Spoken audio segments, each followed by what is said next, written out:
Budidaya pisang Cavendish masih menguntungkan jika dikelola dengan baik, apalagi bisa menjalin kemitraan dengan perusahaan.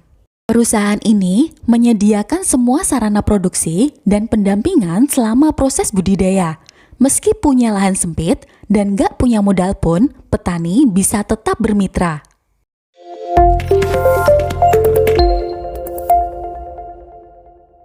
Kemitraan yang dibangun untuk budidaya pisang Cavendish tidak hanya dalam bentuk jaminan modal dan pemasaran, tapi peningkatan SDM dan pengembangan usaha dari petani pun jadi salah satu kekuatannya. Dalam kemitraan ini pun menggandeng UGM sebagai penyedia sumber teknologi bahan tanam dan juga tenaga ahli di bidang teknis budidaya pisang.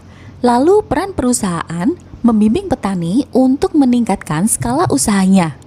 Ya, karena intinya adalah kita ingin membangun masyarakat di daerah Bedoyo Wukirsari ini menjadi maju secara ekonomi, maka kita ambil bagian. Artinya begini, perusahaan ini ingin mengundang masyarakat sebagai plasma dalam menanam pisang Cavendish. Nah, caranya bagaimana mengakses perusahaan ini? Salah satu yang kita lakukan adalah kita merekrut tenaga lokal untuk bisa bekerja di tempat kita. Artinya mereka transfer teknologinya bisa dilakukan di sana. Terus kedua, kita membebaskan masyarakat untuk belajar di tempat kita. Nah, setelah mereka mampu dan mereka melihat ada hasilnya yang cukup bagus, nah disinilah mereka mulai tertarik bisa mengakses bibit dari tempat kami. Nah, sedangkan aturan plasma kan sudah biasa kita lakukan adalah kita memberikan bibit secara gratis, lalu kemudian memberikan pupuk secara gratis.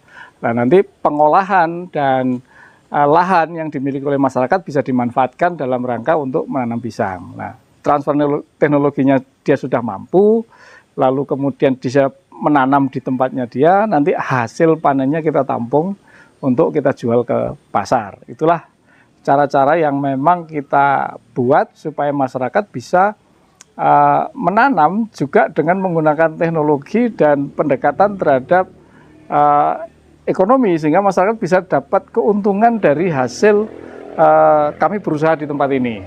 Itu yang kemudian kita kembangkan. Nah, makanya terus kemudian kita juga minta support dari pemerintah, demikian juga dari dunia pendidikan, supaya kemudian mereka ikut ambil bagian dalam rangka pengembangan masyarakat.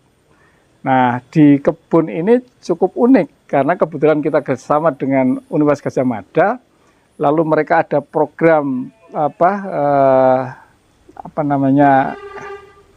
yang KKN alternatif, lalu kemudian ada lagi Merdeka Belajar. Nah, mereka datang ke kebun dan dia meneliti secara teknis tentang masalah kebun.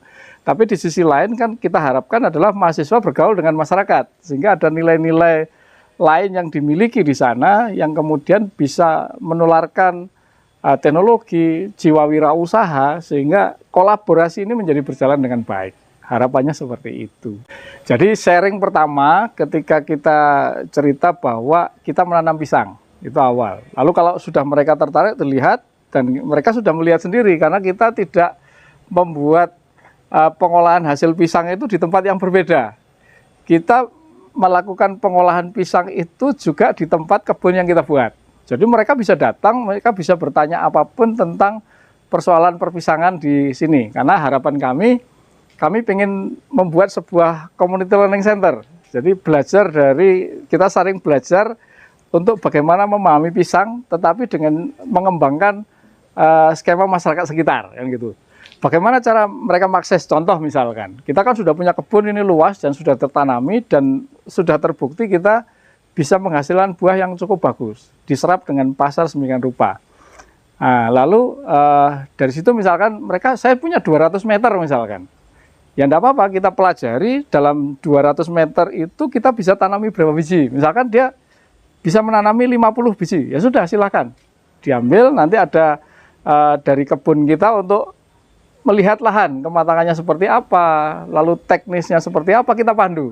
Sampai bibit itu tertanam di tempat mereka. Nah, mereka kan sudah belajar di tempat kita tentang bagaimana treatment pemeliharaan kebun pisang. Nah, itu bisa diterapkan di lahan mereka yang kecil tersebut. Nah, itu skema yang kita kembangkan dari masyarakat. Nah, sehingga masyarakat bisa ambil bagian. Saya cuma punya 200 meter, atau saya punya 1000 meter, bahkan sampai yang luas sekalipun. Nah, kita akan melakukan pendampingan dan terus berkomunikasi secara intens tentang persoalan mereka dalam menanam pisang, termasuk dalam hal menjamin mereka untuk produknya kita pasarkan.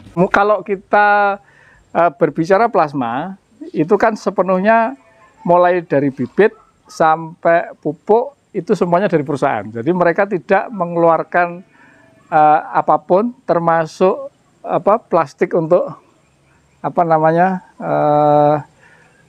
untuk nutupi itu sampai panen, gitu kan, seperti itu. Jadi mereka hanya keluar tenaga untuk mengelola kebunnya secara maksimal, lalu panennya hasilnya diberikan kepada kita untuk kita beli, kan gitu.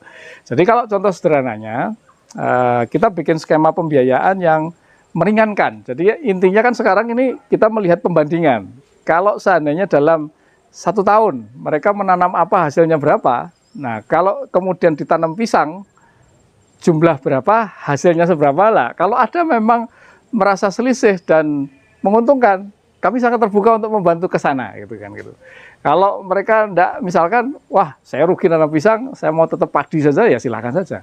Karena dalam hal ini kita memberikan kemerdekaan kepada setiap orang untuk mengembangkan dirinya, termasuk juga sesuatu yang diinginkannya dalam hal ekonomi juga. Jadi kehadiran kami sebenarnya hanya ingin menjadi bagian dalam variasi mengembangkan masyarakat di desanya. Kalau yang saya amati dari perusahaan yang lain biasanya kan melakukan kemitraan. Tapi saya mempelajari dari kemitraan yang ada, biasanya mereka hanya diberikan bibit dan seterusnya, tidak tahu pengelolaannya, dan jaminan pembelian juga mungkin tidak dilakukan. Lah, bedanya dengan kami adalah ketika mereka sudah bermitra dengan kami, mereka boleh belajar apapun tentang perpisangan di tempat kita.